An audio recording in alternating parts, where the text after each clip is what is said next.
Halo semuanya, masih di subbab dinamika rotasi. Hari ini kita akan belajar tentang gerak menggelinding.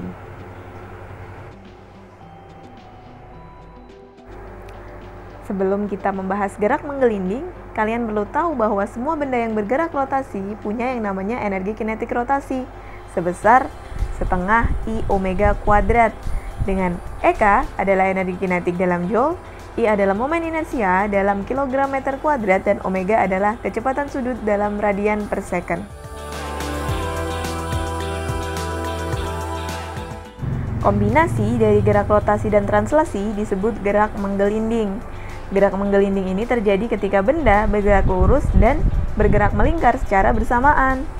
Nah, untuk benda yang bergerak seperti ini, maka dia akan memiliki energi kinetik rotasi dan energi kinetik translasi, yang mana energi kinetik totalnya adalah penjumlahan dari keduanya, yaitu EK translasi plus EK rotasi, atau setengah mv kuadrat plus setengah I omega kuadrat.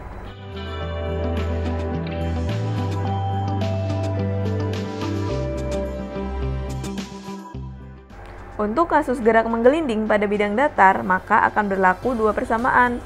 Untuk gerak translasi berlaku sigma Fx sama dengan M kali A, karena benda bergerak pada sumbu X. Nah, gaya-gaya yang ada pada sumbu X adalah F besar dan F kecil. Maka bisa kita tuliskan F besar min F kecil sama dengan M kali A.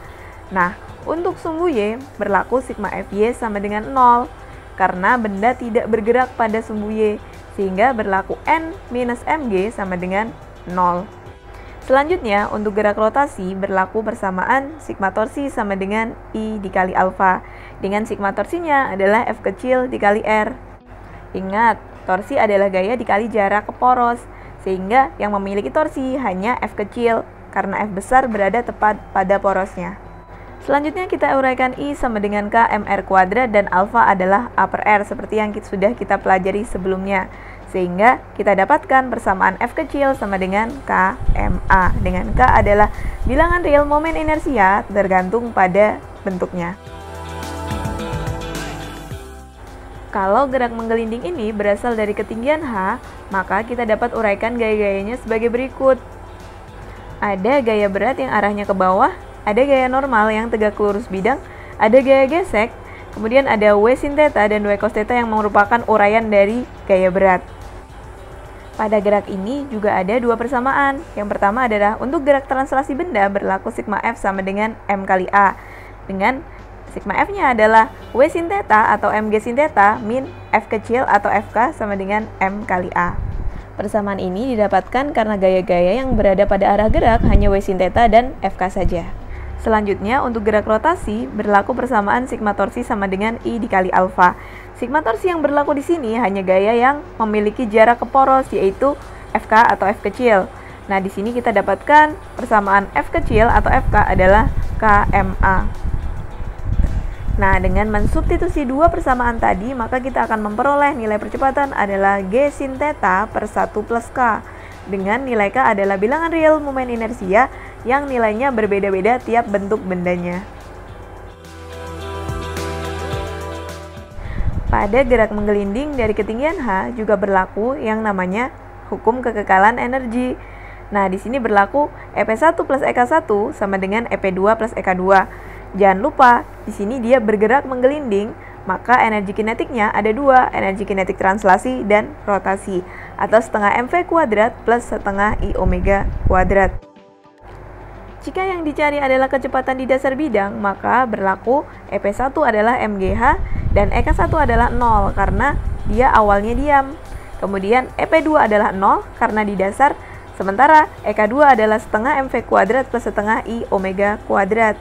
Sehingga bisa kita tuliskan mgh sama dengan setengah mv kuadrat plus setengah I-nya diganti kmr kuadrat dan omeganya diganti v per r atau v kuadrat per r kuadrat karena omega kuadrat.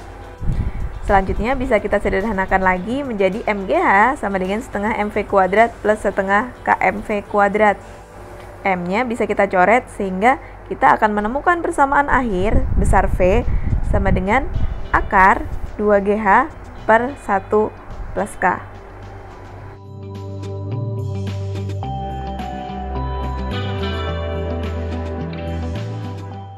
Supaya lebih jelas, mari kita bahas contoh soal berikut ini.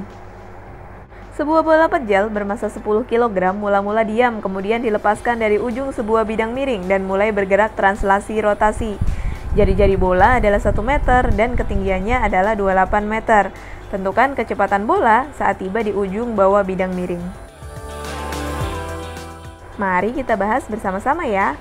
Ada sebuah bola pejal yang menggelinding dari sebuah bidang miring pada ketinggian H. Nah, di sini diketahui massa benda adalah 10 kg, jari-jarinya adalah 1 meter, dan ketinggian bidang miringnya adalah 28 meter. Yang ditanya adalah kecepatan benda di dasar berapa ya?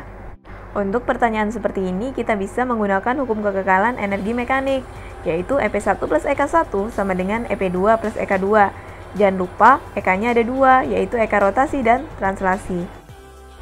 Selanjutnya, jangan lupa kita uraikan momen inersianya menjadi 2/5 mr², karena bendanya adalah bola pejal. Untuk omeganya kita ganti jadi V per R. Sehingga kita temukan persamaan 10GH1 sama dengan 5V2² plus 2V2² atau 7V2². Dari persamaan itu kita bisa tentukan V2 dengan memasukkan nilai G dan H, sehingga ditemukan nilainya adalah 20 meter per second. Semoga penjelasan tadi membuat kalian paham ya. Sampai jumpa di video selanjutnya.